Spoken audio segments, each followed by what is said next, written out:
listened to Travis Scott's entire discography, mixtapes, and albums, and ranked them worst to best. This is my list, my personal opinions.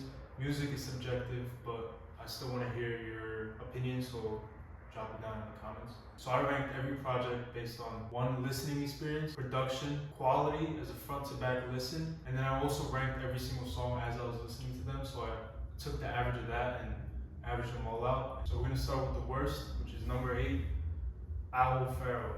So Owl Pharaoh was Travis Scott's first mixtape released in May of 2013. And this was kind of the start of Travis Scott's sound. He was playing with his unique sound of bass and, you know, his psychedelic acid rap type of sound. This one just felt like a jumble of songs, a lot of experimenting, which made a lot of sense. The highest rated song was Upper Echelon. I gave this one an 8.0. Classic banger, GTA track. I think majority of people know this, but it was actually featured on this tape, which people don't know. And the lowest rated song was a 3.7. That was Chaz Interlude. This one felt like school bus music, just like a completely different vibe from the whole tape, but I still understand that it was like experimenting on Travis Scott's end. Listening experience, I gave this a 7.2 out of 10. It was fun, unique, and cool to go back to Travis Scott's old sound, but it was just so messy. It's like all over the place, the vocals, the mixing, beats, the sound, just all of it in general just felt so messy. Production, I gave this a 4.9, which seems kind of harsh, but I mean, when you look at Travis Scott's sound now, I mean, his production is industry. I mean, it's amazing. It sounds amazing all the time. Here, the vocals are mixed horribly. The beats are just not enjoyable at all. Some tracks even, they're kind of hard to get through. They're hard to listen to. Quality as a front to back listen, I gave this a 5.2. There's no direction here. There's a little bit of interlude, kind of an intro, but it was just a mess. I'd rather shuffle the album if you even want to listen to it. So overall, number 8, I gave Owl Pharaoh a 5.8 score out of 10. That brings us to number 7, which I got Jack Boys. Jack Boys was released December 27, 2019. First week sales 154,000. A lot of those album sales were bundles, which Travis Scott likes to do, but it's fair game, you know. This compilation album placed number 1 on Billboard. No songs charted first week. My highest rated song was an 8.4, and that was Out West featuring Young Thug. And lowest rated song was Jack Boys. I gave this one a 2.5, but I don't know if I really want to count that because it's not really a song, it's just like a little interlude. But if we're not counting that, I got Highest in the Room remix. I gave that one a 5, that's the second lowest. Listening experience, I gave this a 6.0. It's short and sweet, you know, there's not much here, it's not a complete tape.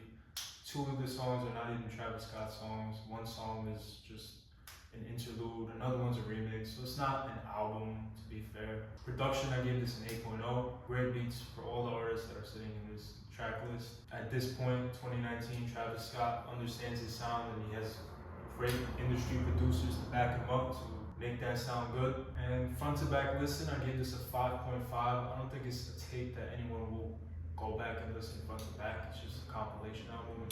I think anyone would shuffle this or just pick the few songs that are actually complete on here. The average of all songs, I got a 6.3, putting the Jack Boys album at a 6.5, placing it number 7 on the list. Which brings me to number 6, Huncho Jack Huncho, collab album with Quavo and Travis Scott. This was released December 21st, 2017. This was released December 21st, 2017. 90,000 first week sales. This one charted number 3 on Billboard with the highest ranking song at number 27, which is Eye to Eye featuring Takeoff.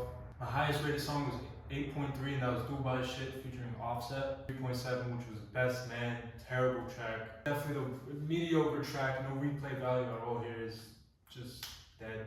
The listening experience, I gave this a 6.9. The samples are great, the trap beats are great. It's very fitting for Travis and Quavo and Takeoff and Offset, but it just feels lazy and there's so much space in all these beats, all the songs, you know, you're not really getting high performances of Quavo and Takeoff. This is not a tape that you go to find that, so I gave that a 6.9. Production, I gave a 7.5 because, I mean, the sample flips were hitter after hitter, but it was just simple trap beats over these samples.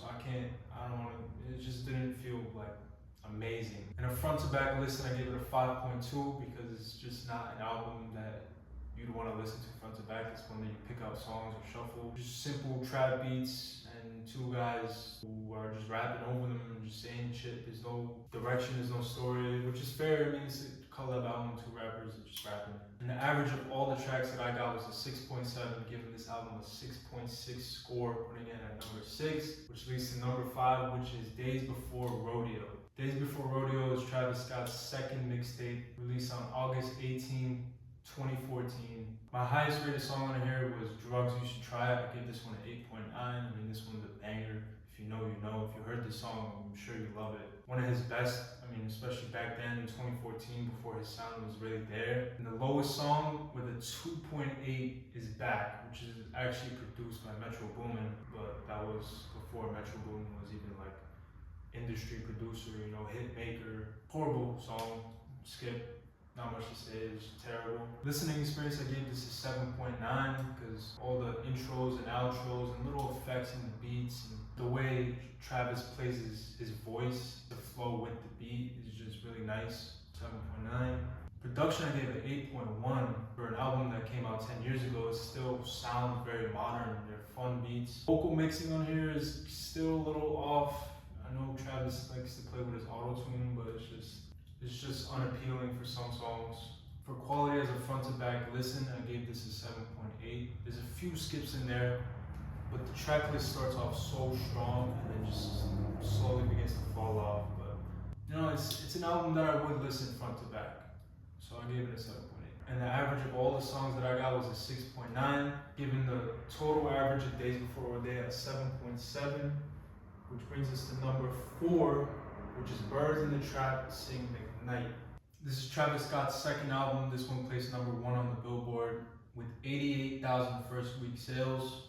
This was released September 2nd, 2016 with Goosebumps featuring Kendrick Lamar placing at number 32 on the Billboard. My highest rated song on this album was actually a tie between The Ends featuring Andre 3K and Goosebumps featuring Kendrick Lamar. I gave these both an 8.8. They're both banger tracks. I couldn't push one forward. I love them both a lot. And the lowest rating track with a 3.4 was Guidance featuring K Forest. This one just feels very off. It's a bland song. It's very dull. And it just doesn't match Travis's sound. For listening experience, I gave this a 7.9. For its time, this was an amazing album. It matched the sound that was modern in 2016.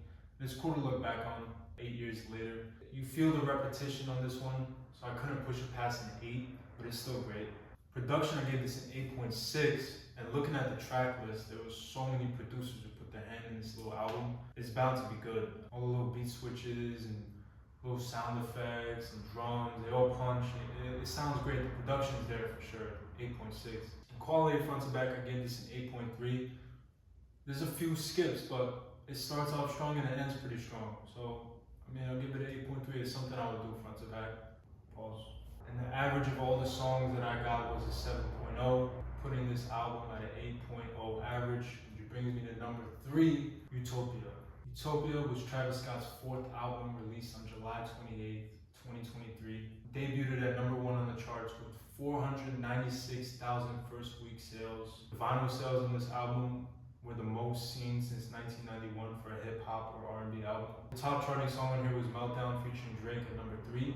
My highest rated song on here was a 9.3, which was My Eyes, featuring a little James Blake vocal effects, background, whatever you want to call it. But I mean, this is like a near perfect song. This is amazing. I mean, if you really submerge yourself in this song, you just feel like you're on a cloud, especially that second half of Travis. My lowest rated song was Parasol featuring Dave Chappelle and Young Lean with a 4.0. I mean, this is just a pointless track. There's nothing here. I don't understand the point of it. Cool. I mean, you get 2 lines of Young Lean and like some hook, if you want to call it that, from Dave Chappelle, but it's just not a song that anyone would go back to. Listening experience, I gave this an 8.2. You know, the highs are high, but the lows are low. This album feels like a piece of art, like a movie, which is great for music. Production, I gave this a 9.2. I think this was Travis Scott's best produced album. I mean, all the unique sound, all the little sound effects that add up into this nice piece of art. All the little things just make this sound amazing. The beats are there, everything is just amazing. I'm sure there was so many producers who put their hand in this tape. I mean, this has been in the works for years. And front to back, I gave this an 8.1. You know, from the start to the end, it holds its weight and it tells a story, to be fair, which is nice for an album when you want to listen front to back. And the average of all the songs was a 6.7. Like I said, the highs were high, the lows were low. Giving Utopia an 8.1 score, which brings me to number 2, which is Astroworld, which I also gave an 8.1 score. But I gave Astroworld a little kick forward because I think it's slightly better than Utopia. So this was Travis Scott's second album. This one also debuted at number 1 on Billboard. 537,000 first week sales. Now, most of these sales were bundles. You probably heard Nicki Minaj getting upset over that because she also released her album on the same day. What Travis Scott did was, if you bought a piece of clothing and it was bundled with a CD or a vinyl, it would count as a sale. And this shot his album sales up to 537,000. This was released on August 3rd, 2018, with Sicko Mode being Travis Scott's first number 1 with Drake. My highest rated song on here was Sicko Mode with a 9.3, and I might get bashed for that, but I think this is a near perfect trap sounding song. I mean, all the little effects from Big Hawk, and the Sway Lee bridge, and the Drake verse, and the beat switch to Travis and Drake. I mean, this is just an amazing track. The beat was amazing. And my lowest rated track was Coffee Bean with a 3.0. This just felt like such a curveball for a Travis Scott album. Is the last track on the list. I mean, it's just not a closer, it's a weak closer, it's a weak performance from Travis Scott. It's not a good song. The listening experience, I gave this an 8.6. All the artists on here hold their weight. It's an amazing sounding album, especially if you have great headphones or you're listening in the car with nice speakers. It just feels amazing to listen to, even today. Production, I gave this an 8.4. This album really hits that futuristic trap sound. It kind of blows all the trap in 2017 out of the water with this one. My issue with this is Travis Scott's vocals. The auto-tune on some songs is very overbearing. I know Travis Scott likes to use auto-tune, but sometimes it's just too much. It kind of hurts to listen to. Quality as a front to back, I gave this an 8.0. I would prefer to shuffle this album. It starts out very strong, but it just slowly begins to fall off, but it's not like a drastic drop. So I would still listen to it front to back, but I definitely prefer to shuffle it. And the average of all the songs that I got was a 7.5, putting Astroworld at an 8.1, which brings me to number 1, which you guessed it, Rodeo. Rodeo was Travis Scott's first album, debuting at number 3 on Billboard in 2015, September 4th, 2015 to be specific. Rodeo had 85,000 first week sales, with 3,500 peaking at number 16. My highest rated track with a 9.6 is Maria, I'm Drunk. I think this is a damn near perfect song. I mean, it's one of my favorites of all time. In my opinion, it beats out 90210, which is also one of my favorites. This is just from all 3 artists, amazing performance, beautiful track. And this track was actually not released right away. It was released 3 years later because it's some legal issues. It was most likely because of Justin Bieber's image and what he was saying on this album, associating with Travis Scott. And the worst track with a 4.0 was Flying High with Toro y Moi. The hook on here is so annoying. It's a terrible track, it's unenjoyable. It sticks out in Rodeo just because of how bad it is. Listening experience, I gave this a 9.0. Even today, this is a unique album, and I feel like Travis Scott is still trying to beat out the sound, but he just can't because he mastered it here. I would definitely recommend this album to anybody. Production, I gave this a 9.2. It just blows his previous tape, Days Before Rodeo, out of the water. The sound is so unique. He really set a trend with this one. Set his own sound as well with this one.